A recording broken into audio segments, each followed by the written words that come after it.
serangan. Ya, datang serangan, setengah mati lah kalau mau dapat serangan jatuhnya. Akhirnya saya coba berdoa sama Tuhan, aduh bagaimana ini Tuhan? Saya ini tanggal 5 mau firman, sedangkan suami saya masuk di pribadi hari Minggu, baru keluar tadi malam, baru keluar dari Rabu malam. Ya, jadi saya coba bilang, Tuhan bagaimana ini? Saya mau telepon Pak Henry, aduh tapi flyer sudah beredar, bagaimana ini? Ah sudah, saya kasih suami saya bilang kalau hasilnya bagaimana kerja kasih dokter Bapak. Kalau belum bisa pulang hari Rabu, kalau kondisi pokoknya kalau hari Kamis jam 2 saya harus pulang di rumah karena saya harus melayani di Andalas. Hari Rabu sore datang dokter Bapak, dia buka pintu kamar, dia bilang, puji Tuhan dokter, 15 tahun lalu venanya bypass masih normal semua. Puji Tuhan, beritahu saya. Dan kami pulang hari Rabu malam sedang syukur kepada Allah, saya aman-aman datang di sini. Jadi kalau kita bersatu dengan Tuhan, pasti kita akan ditolong seperti yang kesaksian 3 orang tadi. Kalau kita percaya penuh kepada Tuhan, nah kalau kita percaya penuh kepada Tuhan, apa yang membuat kita percaya kepada Tuhan? Apa yang harus kita lakukan? Ya, apa yang harus kita lakukan? Kita harus seperti yang dikatakan tadi, kasih yang mempersatukan. Kalau saya bilang sama suami katakan, bagaimana ini kali? Orang sudah selesai. Datang lagi saya begini, sudah tidak ada jadi lagi. Berdoa saja. Karena kasih mempersatukan. Kalau kita seperti ada kasih adalah apa? Apa kasih? Lemah lembut. Ibu Frida saya kasih tadi ya sebentar. Apa lagi? Ada 3 sebab yang kasih apa? Murah hati saja ya orang tua. Kasih murah hati ya. Nah, siapa bapak saudara Ibu Frida tadi sama ibu tadi. Apa lagi satu? Bapak-bapak lagi? Memaafkan ya. Jadi kalau kita memaafkan, pasti Tuhan juga. Karena kita hari-hari berdoa berapa kali dulu juga saya begitu sih. Berdoa berapa kali, tapi kalau saya suka orang sudah. Tetapi sejak itu karismatik tuh belajar itu kasih. Biar Ibu Frida marah, saya tegur saja. Ya, jadi kalau orang yang hidup di dalam roh, biar ada musuh ada apa, terpesona saja. Karena ada yang bilang loh, kalau salam kita tidak diterima, yang kebaskan rezekinya lari ke kita. Tapi kalau kita tetap musuh, dosa kita tidak diampuni. Ya. Jadi Bapak Ibu, saudara-saudara terkasih, supaya menjadi satu, kita sebagai umat Katolik sangat kaya. Di mana kita bersatu dengan Yesus? Pada saat apa?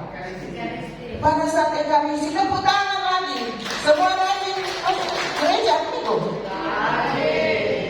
Siapa yang rajin masuk misa setiap hari? Setiap hari. Setiap hari. Ada yang hari setiap hari?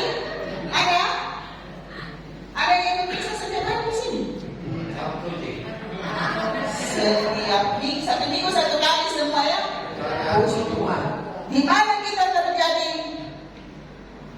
Kita bersatu dengan tubuh Kristus. Pada saat apa?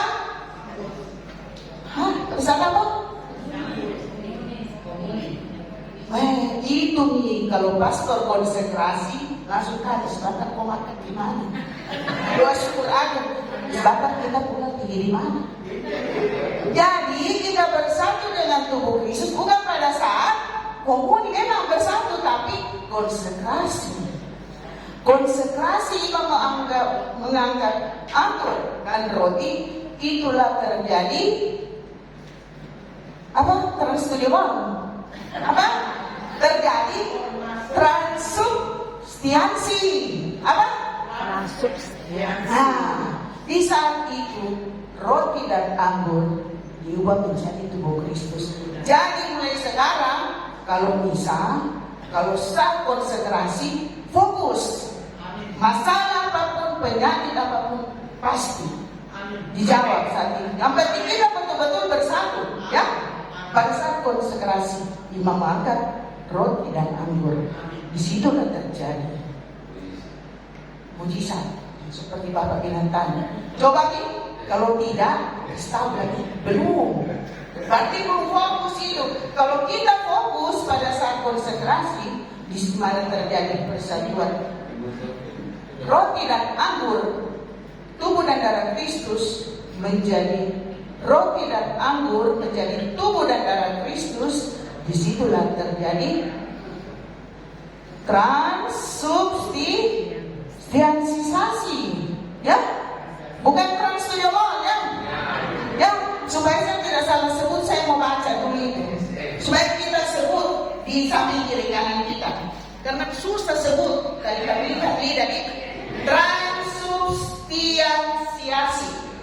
Coba sebut transubstansiasi, ya. Transubstansiasi. Ya.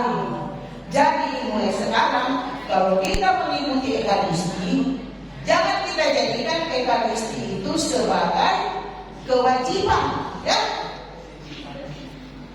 Jangan kita masuk gereja itu karena kewajiban, tetapi kita masuk gereja kebutuhan. Siapa yang tidak pernah stres kalau HP-nya sudah lobet, apalagi kalau dia di bandara nih, bagaimana? Ya, bagaimana? Jadi kalau kita ikut Ekaristi misa pada hari Minggu maupun hari biasa, kita usahakan itu sebagai suatu kebutuhan saya, sebagaimana saya harus minum, sebagaimana saya harus makan. Dulu kalau saya anak masih kecil-kecil, itu saya lihat tadi, kalau bapak kami, sebentar kita makan di mana? Anak-anak bapak makan di mana? Tapi sekarang kalau bicara jangan bicara begitu, kesmati HP. Jadi selama tidak bisa, kalau bisa jangan bawa HP. Biasa kalau homili, mulai orang buka HP. Seperti saya kalau saya dulu pas di sebelah, mengganggu sekali dari orang sebelah dia. Mobilnya biar topi dia, tapi kita juga terganggu karena pas di sebelahnya kita, ya. Jadi kalau kita mengikuti Ekaristi sudah paling lama 2 jam, rutinnya 1,5 jam, usahakan saya harus bertemu dengan Yesus pada saat konsentrasi dan saya layak menerima tubuh Kristus, karena dia katakan, ya Tuhan, saya tidak pantas Tuhan datang pada saya, tetapi bersadarlah saja, maka saya sembuh. Bagaimana mau sembuh kalau kita tidak menyatu pada saat konsentrasi? Jadi mulai sekarang kasih tahu kiri kanan kita. Kalau konsentrasi kok perhatikan, coba kasih tahu kiri kanan. Ya, berarti kalau itu bisa. Ya, jadi sekarang juga ya, kalau kita mengikuti misa, kita harus menjadi satu dengan tubuh Kristus pada saat konsekrasi, dan kita layak menerima tubuh dan darah Kristus. Ya, jadi refleksi bagi diri kita sendiri. Apakah kita semua mau bersatu dengan Yesus? Mau. Ya, kita semua harus. Kalau kita bersatu dengan Yesus, kita selalu berpikiran yang positif. Negatif ada. Siapa bilang tidak ada negatif? Ada. Kalau misalnya saya mau dicopet atau ada perasaan. Roh Kudus bisa deh. Hati-hati kok dicopet. Hati-hati kok dicopet.